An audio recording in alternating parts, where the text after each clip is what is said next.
Assalomu alaykum, hurmatli tomoshabinlar. Bugun juda muhim masalani ko'rib chiqamiz. Pensiya islohoti boshlandimi? Minimal pensiya 6 so'm bo'ladimi? Bu gap nimani anglatadi? Kimning pensiyasi kamayadi, kimniki oshadi? Kim hujjatlarini hozirdan tekshirtirishi kerak? Men buni oddiy tilda, lekin mutaxassis sifatida aniq tushuntirib beraman. Chunki bu mavzu faqat bugun pensiya olayotgan odamga emas, ertaga pensiyaga chiqadigan har bir ishchi, fermer, tadbirkor, byudjet xodimi, migrant va uy bekasiga ham tegishli.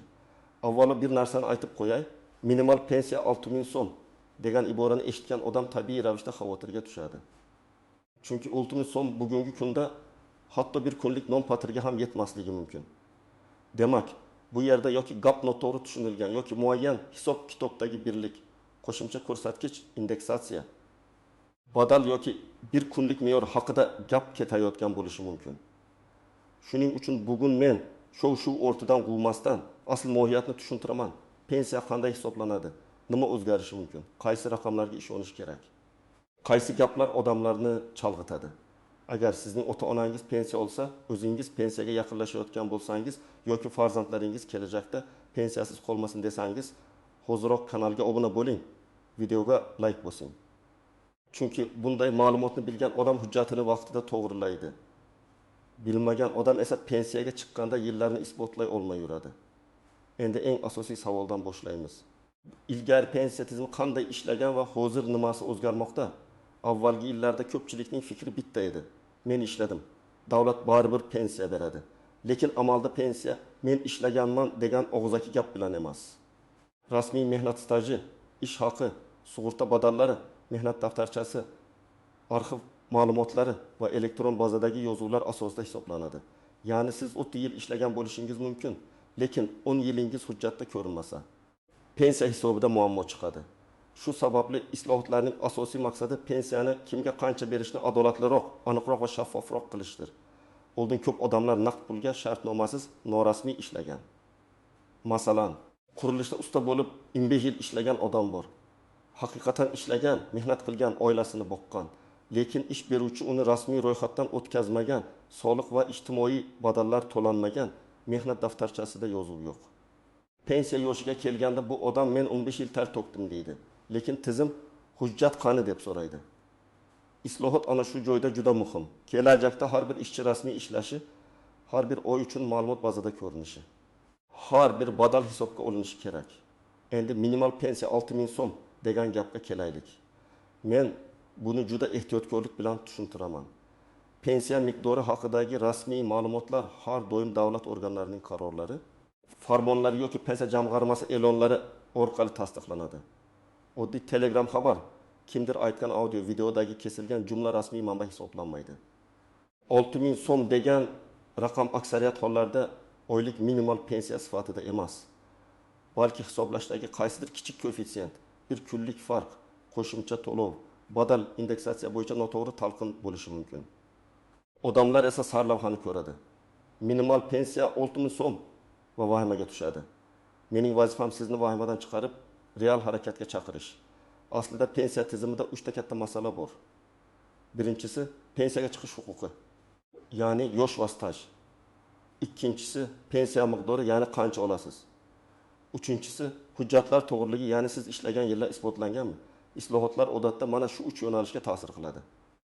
Kimdir uchun o'zgarish foydali bo'ladi, chunki uning rasmiy ish haqi yuqori bo'lgan va hujjatlari toza. Kimdir uchun xavfli bo'ladi, chunki yillari bor lekin hujjati yo'q. Kimdir esa umuman befarq yuradi. Lekin pensiya yoshiga 2 yil qolganda arxi yuradi. Endi kimlar xavotir olishi kerak, kimlar esa uncha qo'rqmasa ham bo'ladi. Shuni aniq misollar bilan ko'rib chiqamiz. Birinchi toifa rasmiy ishlagan, oyligi oq bo'lgan, mehnat daftarchasi va elektron bazada yozuvlari bor odamlar. Masalan, Dilbar opa 30 yil maktabda o'qituvchi bo'lib ishlagan. Har yili buyruq bilan ishga qabul qilingan, ish haqi bank kartasiga tushgan. Soliq va ijtimoiy to'lovlar hisoblangan. Bunday odam pensiya hisobida odatda katta muammoga duch kelmaydi. Albatta hujjatlar orasida familiya o'zgarishi, diplomdagi ism, pasportdagi harf farqi kabi mayda xatolar bo'lishi mumkin. Lekin asosiy staj ko'rinib turadi. Bunday tomoshabinlarga men aytaman, xavotirga tushmang, lekin beparvo ham bo'lmang. Shaxsiy ma'lumotlaringizni tekshiring. Ish joyingizdagi kadrlar bo'limidan mehnat staji bo'yicha ma'lumot oling. Ikkinchi toifa rasmiy va norasmiy ish aralash bo'lgan odamlar.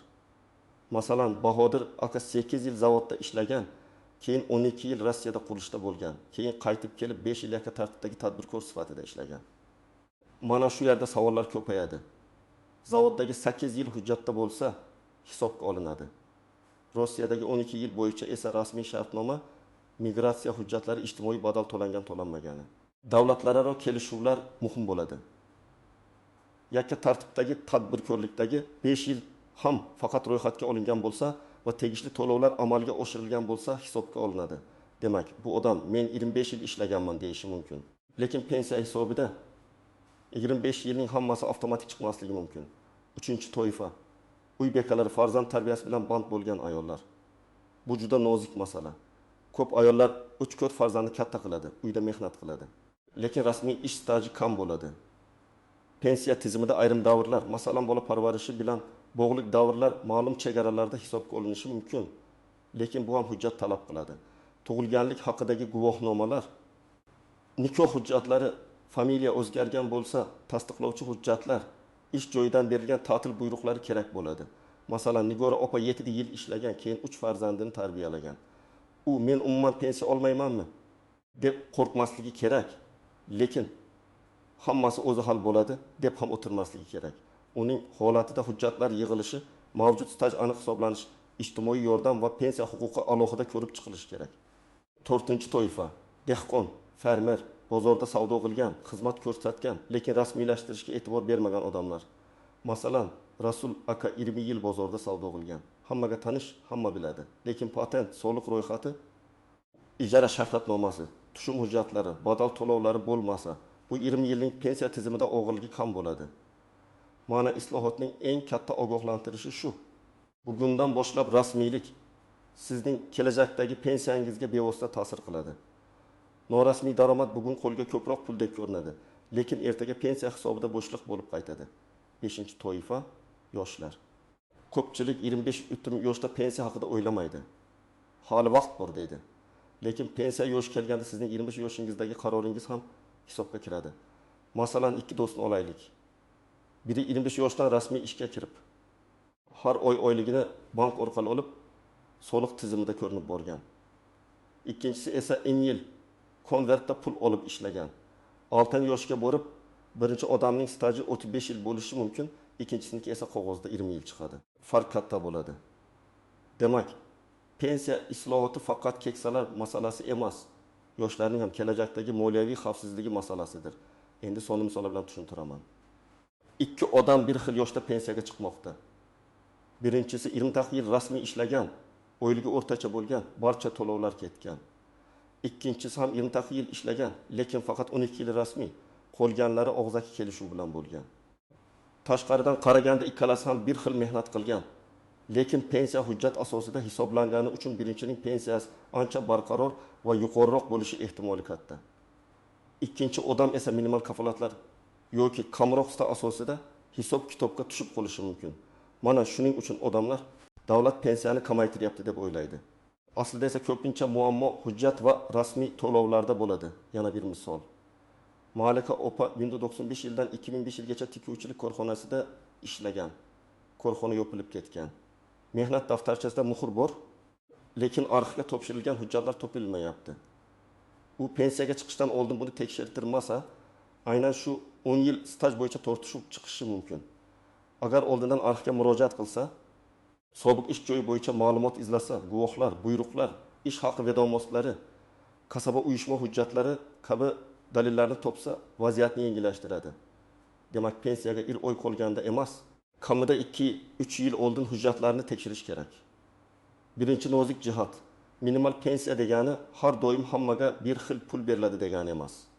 Pensiya tizimida yoshga doir pensiya, nogironlik pensiyasi, o'quvchisini yo'qotganlik pensiyasi, ijtimoiy nafaqa, ustamalar, kompensatsiyalar bo'lishi mumkin. Odamlar esa bularning hammasini bitta so'z bilan pensiya deb ataydi. Natijada biror raqam chiqsa, hamma o'ziga tegishli deb o'ylaydi.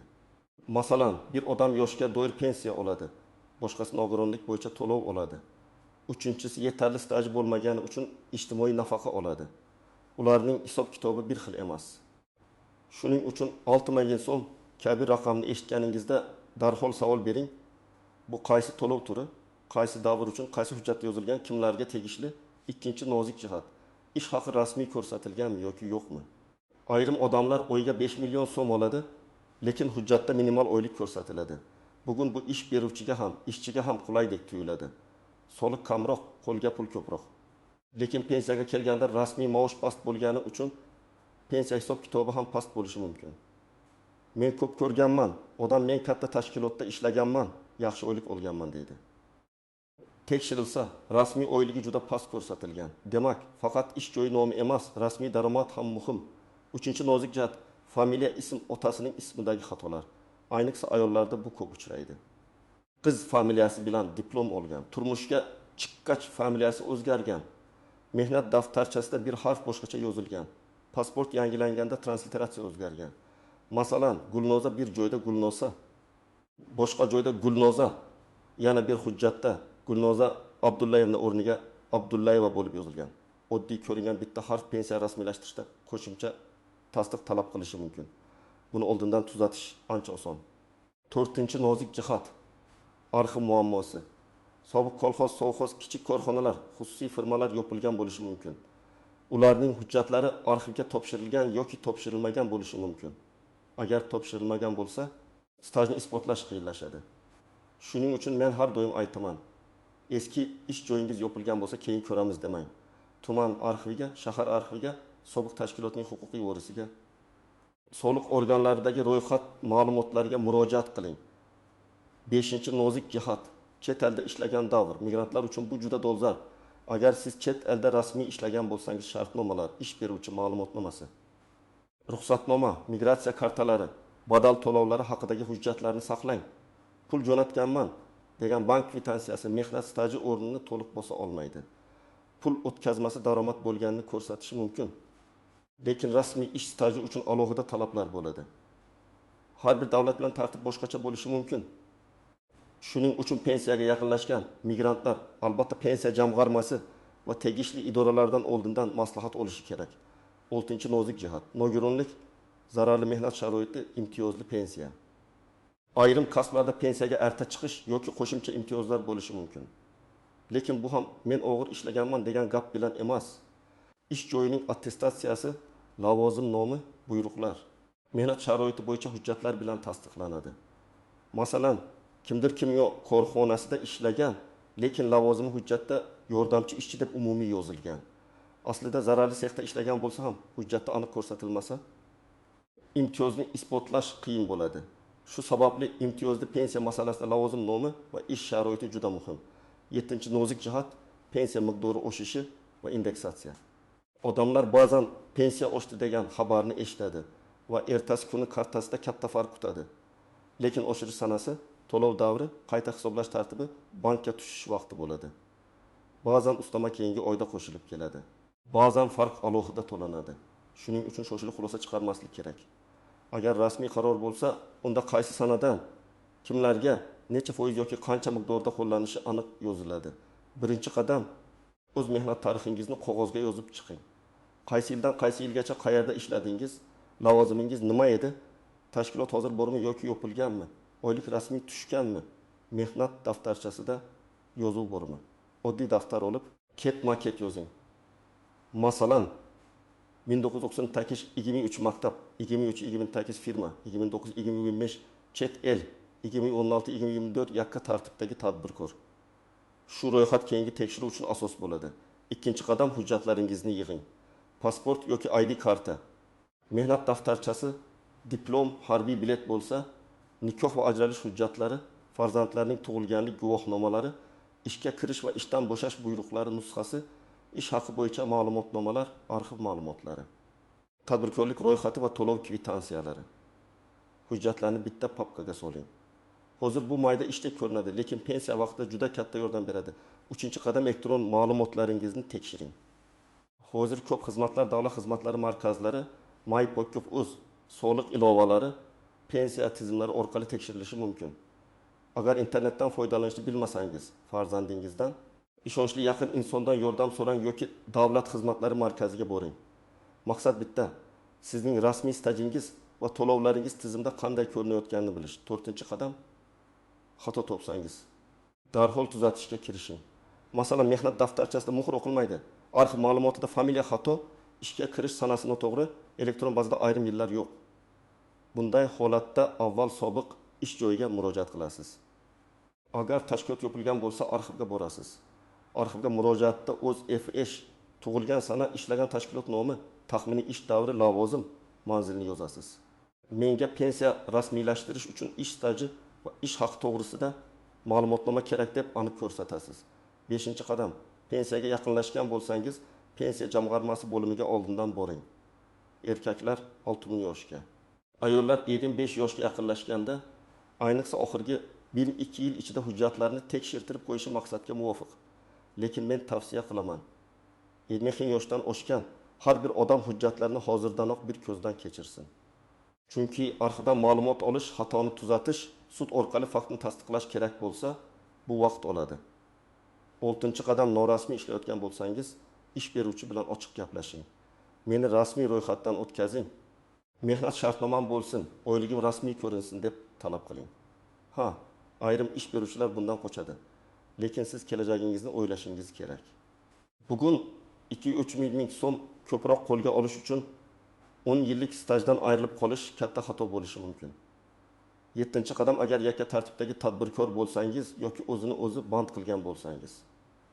Ro'yxatdan o'tganingiz, to'lovlaringiz va faoliyat davringiz bo'yicha hujjatlarni muntazam saqlang.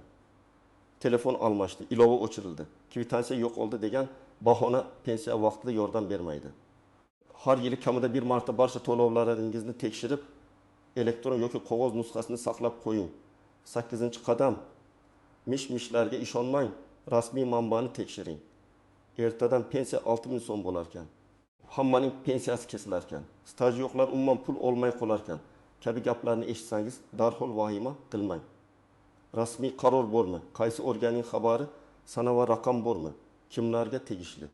Kuchga kirish muddati qachon? Shularni tekshiring. Agar tushunmasangiz, mutaxassisdan so'rang. 9-qadam. Ota-onangizga yordam bering.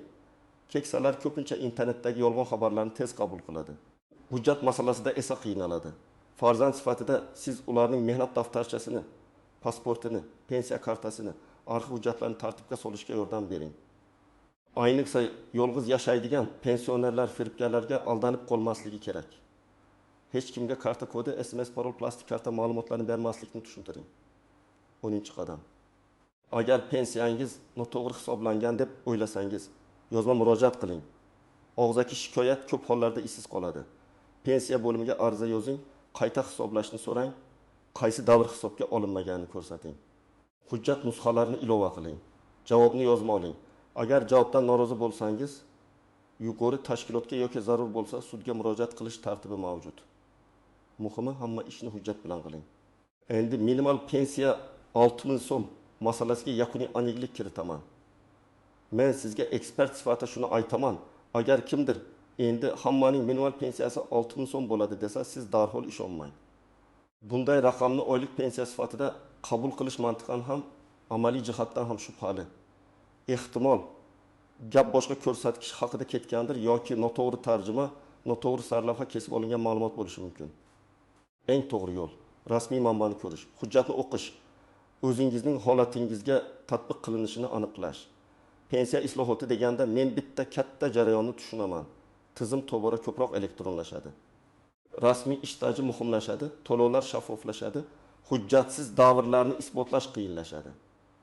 Bu yaxshi tomoni bilan adolatni oshiradi, yomon tomoni bilan esa ilgari hujjatga e'tibor bermagan odamlarni qiynaydi.